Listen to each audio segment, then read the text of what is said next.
Sveiki, mėlyjeji! Taigi labai malonu Jūs matyti mano YouTube'ės kanale Ingrida Gečia ir sveiki atvykę. Ir čia susitinkame mano pokalbinės laidoje, tai yra mamos pokalbinė. Ir šiandien bus tema apie žindymą, tai mano žindymo istorija. Tai kam įdomu, būtinai paspauskite like mygtuką ant video. Ir subscribe mygtuką, kad galėtumėt mano turinį matyti dažniau. Labai esu dėkinga už tai, kad atvykote ir kad klausotės manęs. Šiandien aptarsime nuo A iki Z, galbūt ne viską spėsime aptarti, bet tikrai daug paliesiu dalykų apie žindymą ir kaip man sekėsi ir su kuo susidūriau, ko negalvojau, kad bus, kas nutiko ir panašiai. Tai gal kažkam bus aktualu, kas laukitės, arba planuojate vaikus, arba svarstate, ar norėsite žindyti, ar norėsite duoti buteliuku, tai galbūt kažkiek jums padėsiu tai nuspręsti. Pirmasis dalykas, ką norėčiau paliesti, tai kai pagimdžiau vaiką, pagimdžiau Austėją savo dukrytę, iš karto krūtinė pritvinksta pienuku ir pienu. Ir nežinojau, kad moteris susiduria su krūties skausmais ir skausmu žindyti, nes pati krūtinė, tai yra speneliai, nėra pripratę būtent prie žindymo ir prie pastovaus čiulpimo krūtinės, tai atsiranda skausmas ir 3 dienos po gimdymo, net pirmą naktį iš tikrųjų jau skaudėjo, bet atsimenu 3 dieną, kai buvau dar ligoninėje, jau Austėja labai, kadangi vaikas tik gimęs labai dažnai žindo, kas pusę valandos kažkur man žindė Austėja, tai labai krūtinė nusičiulpdavo ir labai skaudėdavo, kol matyti turėjau priprasti. Tai va šito nežinojau ir taip pat dar yra dalykas, kad krūtis pritvinksta nuo didelio pieno, nes pradžioj 3 dienas kaupėsi priešpinis, tai yra labai koncentruota konsistencija. Viską, ką aš kalbu, tai yra apie mano patirtis ir aš nesu specialistė, tai jeigu kyla klausimų, pasikonsultuokite su žindymo specialistais, bet kiek domėjausi, tai yra labai koncentruota konsistencija, būtent priešpinis, kuris labai yra svarbus vaikui atėjus į pasaulį. Tai va, po tų 3-4 dienų prasideda pienas, jau tas baltasis pienas, nes priešpinis net ne baltos spalvos yra, gelsvos tokios labiau. Tai va, ir kai pritvinksta krūtinė, aišku, labai daug pieno išsilieja ir ant drabužių, nes pienas tiesiog pradeda varvėti. Ir, pradžioje aš net buvau pasiruošus, bet net nenutokiau, kada tai prasidės ir nežinojau, ant kiek daug bėgs ir ant kiek bus tas didelis dalykas. Tai noriu parodyti, ką aš naudojau, būtent pritvinkusiai krūtiniai.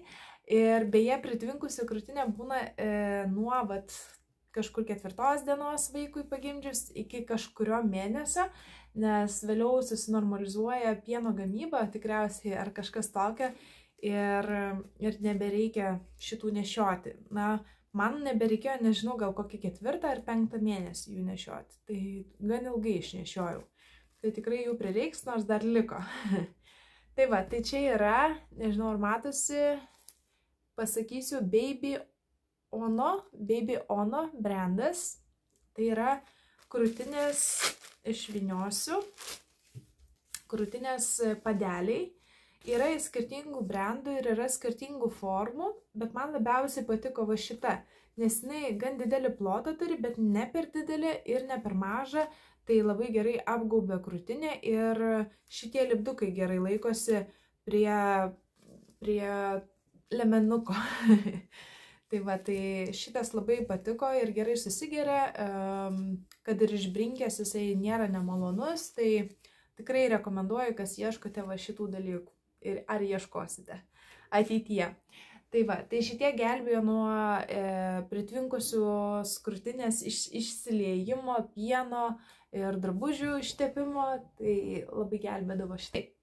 Taip pat pritvinkusios krūtinės pasėkoje po kelių savaičių ir po mėnesio pradėjo atsirasti ir guzeliai ant krūtinės, tai labai pritvinkusio prisikaupusio pieno ir jo neišvalgymo, tai Austėja tiesiog neišvalgydavo tiek, kiek man pritvinkdavo to pieno.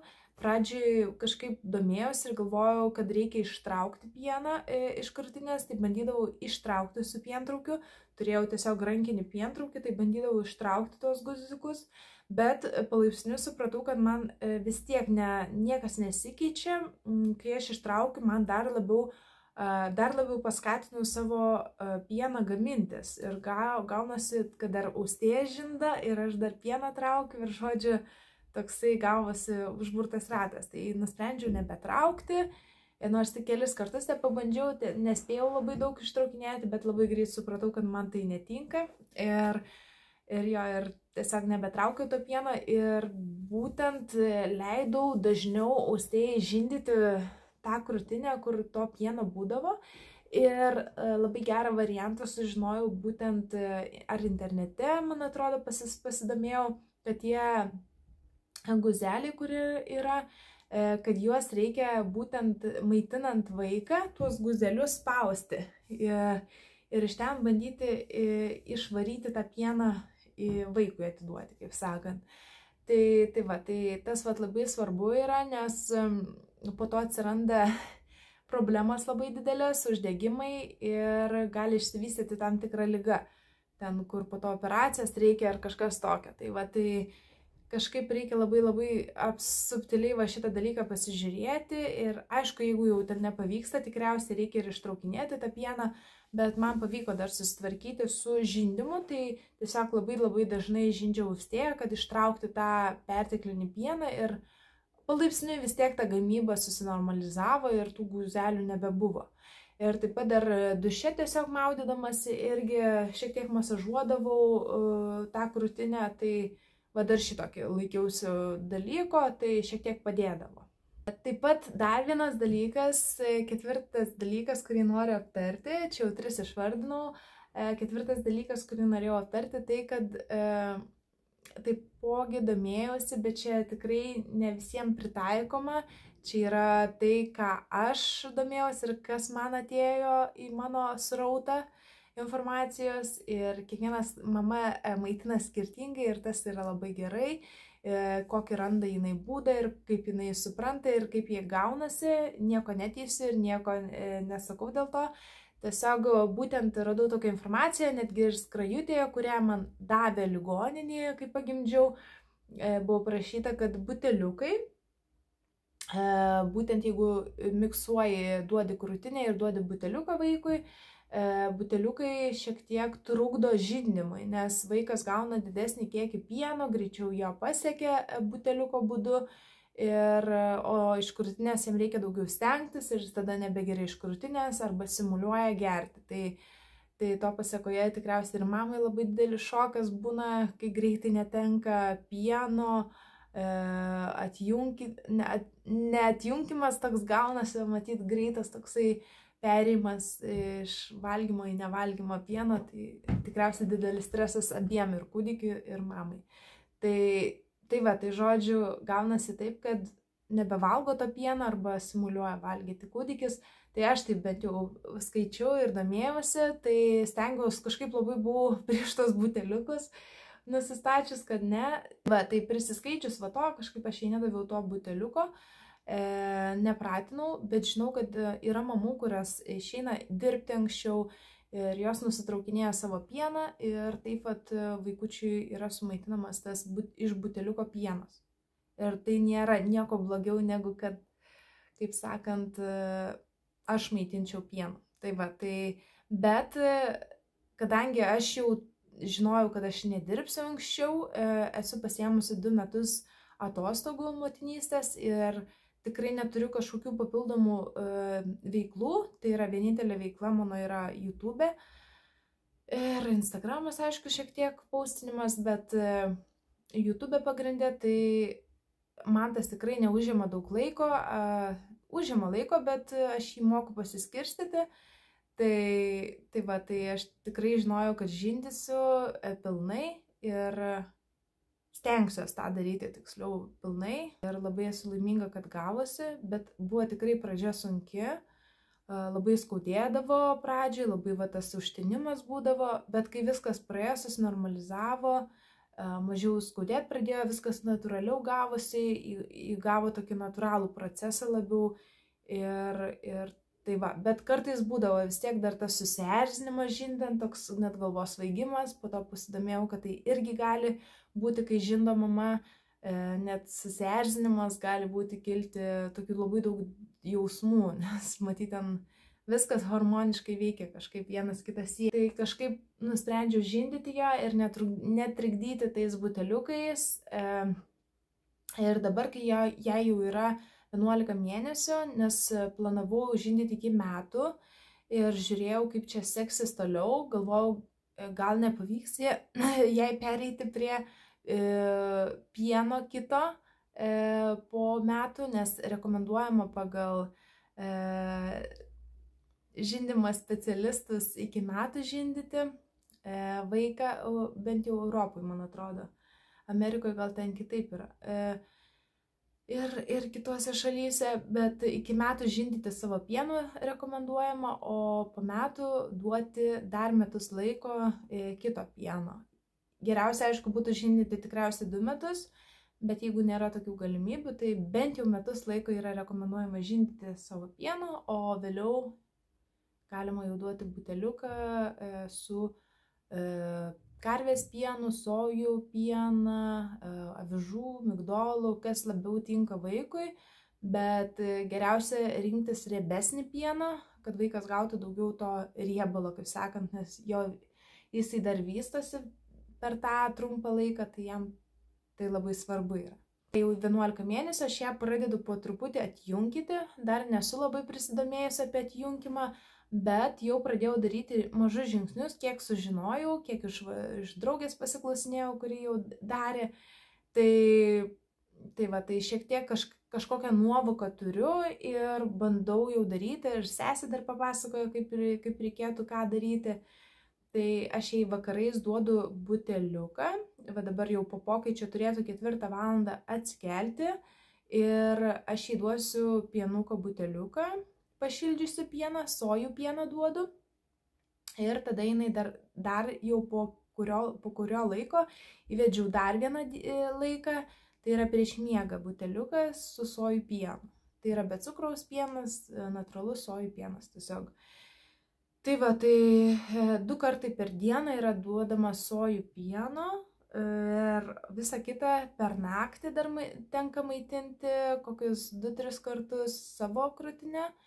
Ir ryte, ir prieš pirmą miegą savo krūtinę. Tai va dar gaunas nemažai tų žindymo proceso, bet po truputį nuiminėjau savo pieną ir pradedu duoti kitą pieną. Pradžiai jai sekėsi visai sunkiai su buteliuku, nes nemokėjo gerti iš jo ir nelabai suprato, ką aš čia duodu tą pieną, tiesiog biškį pagerdavo ir numesdavo. Bet dabar jau išmoko ir atsiverčia tą buteliuką į viršų, jeigu reikia. Ir daug jau išgeria, jau atsirado tas poreikis daugiau išgerto pieno, tai labai džiaugiuosi, kad gerai sekasi ir gal turėtų netgi pavykti, man atrodo, nustoti žindyti, gal virš metų šiek tiek jau gausis, bet viskas pavyks, manau, tikrai. Labai džiaugiuosi dėl to, nes jau norisi baisu šiek tiek atitrūkti nuo vaiko, nes toks jautiesi jau nebereikalingas kaip ir, nes tavo funkcija buvo tokia, bet ir tuo pačiu kažkaip jaučiuosi, kad jau laikas ir norėčiau išsilaisvinti. Na, toks dviejopas jausmas. 5. dalykas, apie ką susidūriau žindant, tai yra krizė. Pačiai man galbūt sunku psichologiškai buvo momentais, kai jai būdavo augimo šuoliai ir labai daug pieno reikalaudavo jos organizmas ir reikėdavo iš tikrųjų didelį kiekį aprūpinti ją to pieno tikriausiai ir man labai eidavo per smegeninę, kaip sakant, tas jos poreikis ir, na, tikrai nelengva būdavo ir toksai visada pavargęs, dar plus naktis nemiegota, nes naktį dar daugiau žindo per tos augimo šuolius, jeigu ir miego regresijos įsijungia, dantukai, jeigu lygos dar kokios, nu, tikrai būna toks jau esi išsunktas, dar plus man nuo 6 mėnesio mėnesinės prasidėjo, tai būna ir per mėnesinės, kad turi žindyti ir serga vaikas, tai didesnis poreikis jo žindyti, nes slogytė yra, užsikimšus, tai nori vaikas žindyti ir gauti tą pieną, nu žodžiu, tikrai yra iššūkis su to žindimu, yra ir gražių akimirkų, kai labai gerai jautiesi, kai tas žindimas toks paprastas atrodo, taip lengva ir dabar jinai porą kartų buvo, kad tiesiog prašo manęs tos krūtinės vakare, nors aš jau duodu buteliuką ir tas toksai, bet negaliu duoti, negaliu pasiduoti, bet jinai prašo ir toks galvoju, blema, tai taip lengva krūtinę ištraukia ir paduodi, čia tos buteliukus plauti reikia, dezinfekuoti, vėl pilti pieną, vėl šildyti ir tas toksai, oi, gal pasiduoti, gal čia duoti, bet tada galvoju, ne, į ką aš keičiu, į savo laisvę, į savo nepriklausomybę kažkokią, į savo sveikatą jau, nes iš tikrųjų eikvoja labai daug iš tavęs reikalų tas pieno davimas. Tai labai žaviuosi moterimis, kurios augina po kelis vaikus, vieną po kito ir žinda labai daug metų, bet to pačiu žinau savo sveikatos ribas ir atrodo, kad jau po truputį laikas būtų atjunkimui. Taip pat dar norėjau tokia pabrėžti 6 dalyką, tai toksai galbūt nelabai dažnas dalykas kalbamas, bet apie tai, kad bežindant atrodo lengva, kaip ir tiesiog žindai ir viskas, ir tiek, bet būna tokių momentų, kad labai skauda, net ir jau įgudusiam žindimui, būna ateina akimirkos, kur tiesiog labai daug nužindo krūtinės, kad labai ją įjautrina ir jinai labai skaudi palieka ir tiesiog fiziškai jau nebegali žindyti ir būna toks momentas, buvo, man atsimenu, kad galvoju, viskas, nebegaliu, turėjau mišinuko nusipirkus, jeigu kartais kas nutiktų, nes man buvo ir lygų susijusių, kur aš galvoju, ar jeigu ką, kad austėja, vyras turėtų austėją kuo pamaitinti, kad turėtumėm namuose, jeigu atsidurčiau ligoniniai arba priimamajam, tai va, tai žodžiu visada, kad turėtumėm tokį variantą ir vieną kartą galvojau, viskas, duosiu jai mišinuko, nebegaliu, bet kažkaip save neperkalbėjau, bet daviau savo progą, sakau, jeigu šią naktį ištversiu, kita diena bus geresnė, žinau, ir jeigu kita diena bus geresnė, tai tęsiu tada. Tai savo tokį daviau pažadą, taip ir vyko, kita diena buvo geresnė, dar kita buvo irgi gera, ir žodžiu, ir nusprendžiau tęsti toliau žindimą. Tai va, atsikėlė ką tik austėja, vyras buvo atėjęs, tai šiek tiek pabendravom, bet turiu jau pabaigti šitą video. Ir paskutinis 7 dalykas, apie ką dar norėjau pašnekėti, tai apibendrinant viską galbūt, tai yra 11 mėnesių žindymo, yra tikrai nuostabi kelionė, daug ko mane išmokė ir tikrai dabar jaučiausi drąsesnė, jei turėčiau ir antrą vaiką ir jaučiuosi ir dabar pakankamai drąsi žindyti austėją ir džiaugiuosi šitą kelionę, kad esu tikrai tokia stipri, atradau daug savijos stiprybės ir tokio gražių momentų, kad aš galiu ir tai iš tikrųjų yra kelionė, kuri labai svarbi kiekvienai mamai. Daug, aišku, kainuojančių hormonų ir streso, ir laimės, ir džiaugsmo. Tai labai džiaugiuosi šitą kelionę. Bet kaip ir planavau iki metų laiko žindyti, tik tada nesupratau, kad atjungimas užtrunka. Tai po truputį atjungau austėją, tai reiškia, kad vis nuiminėjau po vieną maitinimą krūtimi, tai dabar jau 2 nuėmiau. Tai po truputį dar po truputį timsiu, dar aišku, jinai naktimis žinda, tai nežinau, kaip šitas seksis man dalykas, tai būtinai sekite mane ir sužinosite, kaip man sekas šitas visas procesas. Kam aktualu, būtinai pasubscribinkit mano YouTube kanalą ir palaikinkite dar kartą, prašau, šitą video. Ir susitiksime kitame, su dar kita tema ir kitame vloge. Tai iki pasimatymo.